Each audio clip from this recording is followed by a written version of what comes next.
Cuando hablamos de políticos y religión, muchas personas saltan de inmediato acusando una violación al Estado laico.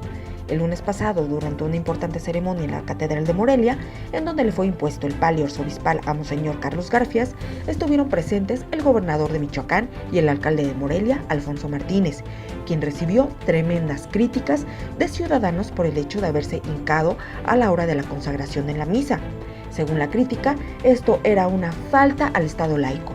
¿Pero qué es el Estado laico? ¿Realmente existe una falta grave por una acción como esta de un político? Definitivamente no, y tampoco se transgrede la laicidad de un país, un estado o un municipio. Cabe precisar que la laicidad significa el derecho que tienen las personas a creer o no creer en algún Dios de manera libre y autónoma, de elegir la religión que quieran profesar o ser ateos. Significa la separación de esferas entre lo religioso y lo político.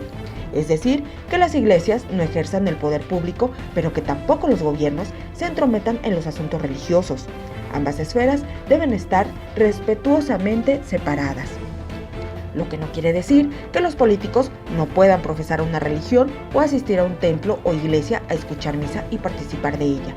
De esta forma, el Estado laico procura la tolerancia religiosa, y esto tiene que ver con otros derechos básicos como la libertad de expresión y la libertad de asociación.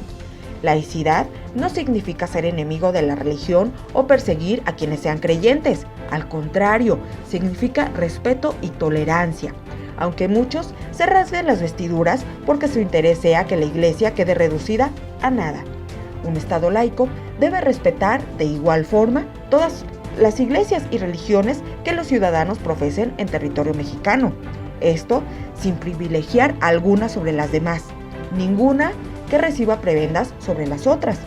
Así como ninguna religión debe ser privilegiada, tampoco ninguna debe ser discriminada, al igual que las personas que elijan pertenecer a alguna de estas. Y tal parece que lo que sucede en México es precisamente lo contrario. Se sigue persiguiendo a quien es religioso, no de las formas tan atroces como antes, cuando fueron asesinados muchos mexicanos por decirse católicos, pero sí seguimos viendo ese rechazo social hacia los católicos, y lo subrayo porque casualmente esto no sucede con personas que profesan otras religiones o sectas. El rechazo es hacia los católicos. Muchos mexicanos que se vanaglorian de ser liberales son quienes más confunden este tema y no aceptan y no entienden que la laicidad nos debería permitir expresar nuestra preferencia religiosa sin tener que ser insultados como pasa casi siempre. Hace un par de días, el informativo Milenio promovió en redes sociales una imagen de un Cristo que decían bailaba una canción de moda, esto en forma de un meme. Muchos lectores se indignaron y pidieron a ese medio de comunicación evitar las agresiones hacia esa parte de la población que sigue siendo mayoría en el país. Pero la respuesta al día siguiente fue aumentar las publicaciones de esa imagen.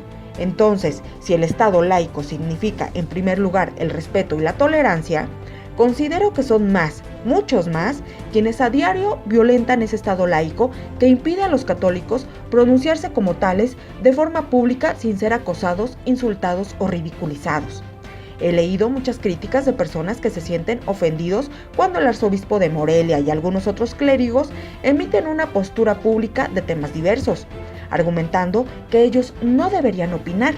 Sin embargo, cuando quien habla es un sacerdote de ideas tendientes a la izquierda como el padre Solalinde, entonces hasta los más recalcitrantes liberales le aplauden y comparten sus mensajes, aunque el sacerdote salga públicamente en eventos políticos y participe como orador en ellos. El Estado laico en este sentido ha provocado una gran división y choque entre mexicanos, que muchas veces actúan con una doble moral, porque cuando se trata de que estas cuestiones religiosas les favorezcan, entonces sí están de acuerdo y las aceptan de muy buena gana, como los días de asueto que el calendario prevé, como el 12 de diciembre, como la Semana Santa, como la Navidad, como el Día de los Reyes Magos y algunas otras fechas importantes de carácter netamente religioso y católico, pero que aquellos de ideas muy liberales acogen muy felizmente.